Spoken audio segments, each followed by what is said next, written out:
Première ministre, chef du gouvernement, honorables sénateurs, honorables députés nationaux, mesdames et messieurs les membres du gouvernement central, honorables députés provinciaux, monsieur le gouverneur de la province du Haut-Ouélé, mesdames et messieurs les membres du gouvernement provincial, Excellences, Monseigneur le nonce apostolique, Excellences, Messeigneurs les évêques de la Cinco, Messieurs les abbés, révérends pères, diacres et frères, révérendes sœurs, chers frères et sœurs en Christ, chers pèlerins.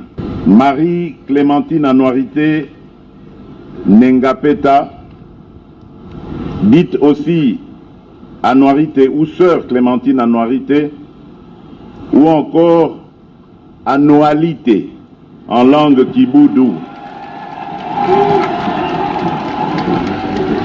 Née en 1939, était une religieuse congolaise des Sœurs de la Sainte Famille et morte en martyre de la pureté. Face au refus exprimé par ses parents d'adhérer à son projet de vie religieuse, elle quitta clandestinement sa famille en 1954 pour se faire inscrire comme aspirante au couvent des Sœurs de la Sainte Famille de Kisangani. Le 29 novembre 1964, les rebelles Simba se présentèrent à Bafouabaka, localité située à 50 km de Wamba, et amenèrent toutes les religieuses, dont la sœur Annualité, pour les acheminer vers Isiro, à la Maison Bleue, considérée comme l'actuel sanctuaire de la Bienheureuse. Cette même nuit, le colonel tristement célèbre Ngalo se proposa de la prendre comme femme et demanda au colonel Olombe de transmettre sa volonté à Annualité avant de la conduire dans sa résidence. Face à cette situation, elle opposa un refus catégorique et manifesta une farouche résistance, préférant mourir plutôt que de commettre le péché. Dépassé et hors de lui, le colonel Olombe infligea à Marie-Clémentine Annualité ainsi qu'à sa consoeur Jeanne Baptiste des tortures d'une rare violence, et c'est dans cette circonstance qu'elle mourut le 1er décembre 1964. Elle mourut le cœur transpercé par une baïonnette et achevée par des balles de revolver de ce colonel.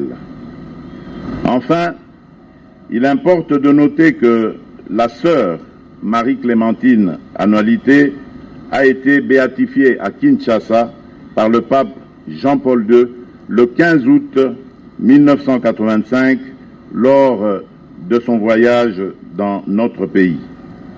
À cette occasion, elle a été déclarée martyre et le pape s'est associé au nom de l'Église au pardon accordé au meurtrier par la sœur alors que ce dernier était présent dans la foule.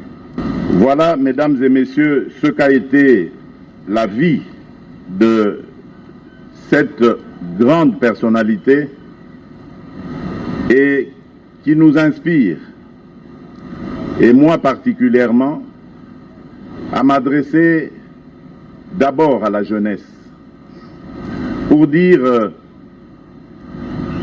que vous êtes l'avenir de ce pays. Et en vous inspirant de l'exemple de la vie de la sœur Marie-Clémentine Annualité, vous apprendrez à aimer votre pays, car elle s'est opposée à cette rébellion qui jadis avait martyrisé les populations de cette contrée et avait divisé le pays. Et cela vous amènera à la situation actuelle dans notre pays qui vit encore une fois de plus, malheureusement, 60 ans plus tard, sous la même menace des rébellions, fomentées par des voisins envieux et belliqueux qui visent tout simplement à piller nos richesses et à nous laisser demeurer dans nos souffrances. C'est à vous, jeunes, qu'ils vont essayer de s'adresser pour vous manipuler et vous entraîner dans des violences contre votre pays, contre vos propres compatriotes. N'écoutez pas ces chants de sirènes qui visent tout simplement à vous maintenir dans la dépendance, dans le dénuement, dans l'esclavage. Je compte sur vous, car comme je le dis, la jeunesse, c'est notre avenir à tous. Je voudrais également m'adresser à l'Église pour souligner d'abord l'engagement du gouvernement à vous accompagner, notamment à travers l'érection ici même à Isiro de la basilique qui abritera bientôt le sanctuaire où reposera pour l'éternité la bienheureuse sœur Annualité.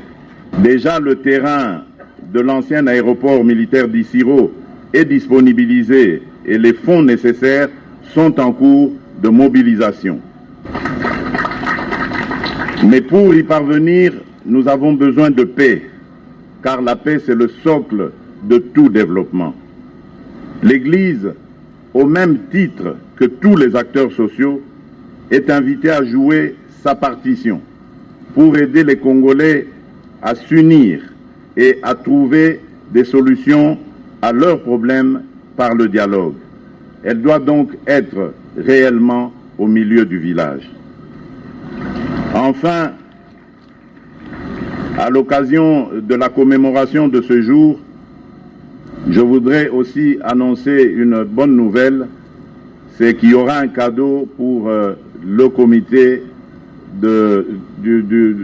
dirigé par l'archevêque métropolitain Marcel Outembi pour encourager évidemment les travaux de cette fondation. À vous, les pèlerins, chers frères pèlerins, j'aimerais vous demander une chose, surtout ceux en la foi, qui ont la foi catholique, si l'Église Famille de Dieu pourrait organiser des prières partout en République démocratique du Congo afin d'obtenir un miracle. Par exemple, la fin de la guerre à l'est de notre pays. Ceci peut amener à ce que je sache que l'Église ne soutienne pas la rébellion et ceci peut amener donc à ce que notre sœur Annualité puisse être élevée au rang de sainte. Donc faites vos prières s'il vous plaît afin que nous puissions témoigner de cet amour qu'elle avait pour nous. Voilà, encore une fois, je tiens à vous remercier. Je remercie particulièrement les fidèles catholiques venus de partout pour leur présence ici, à Isiro, en commémoration des 60 ans du martyre de la Bienheureuse. Je remercie particulièrement son Excellence Monsieur le Nonce apostolique qui est venu ici pour la première fois à Isiro, dans le Haut-Ouélé. Quel honneur pour nos compatriotes d'ici. Transmettez aussi, Monseigneur, mes remerciements à sa sainteté, le pape François, qui continue de porter la République démocratique du Congo dans ses prières quotidiennes et qui se prépare, vous l'avez dit, à béatifier un autre Congolais en la personne de Floribert Bwana Chui Bin Kassiti, jeune laïc de Goma qui a accepté le sacrifice suprême en s'opposant à l'entrée dans notre pays de produits avariés venant d'un pays voisin. Ce faisant, Floribert Boana, à la suite d'Isidore Bakanja et de la sœur Anorité Nengapeta, devient un autre modèle pour notre jeunesse. Mes remerciements vont aussi à tous les acteurs liturgiques, en commençant par l'ordinaire du lieu, Monseigneur Dieudonné Mandrapilé, évêque d'Issiro Niangara, et tous les évêques, les prêtres, les religieuses et les religieux, les consacrés qui se sont mobilisés pour cette belle célébration eucharistique. Voilà, mesdames et messieurs, ce que j'avais à dire comme message. Je vous remercie. Que Dieu bénisse la République démocratique du Congo et son peuple.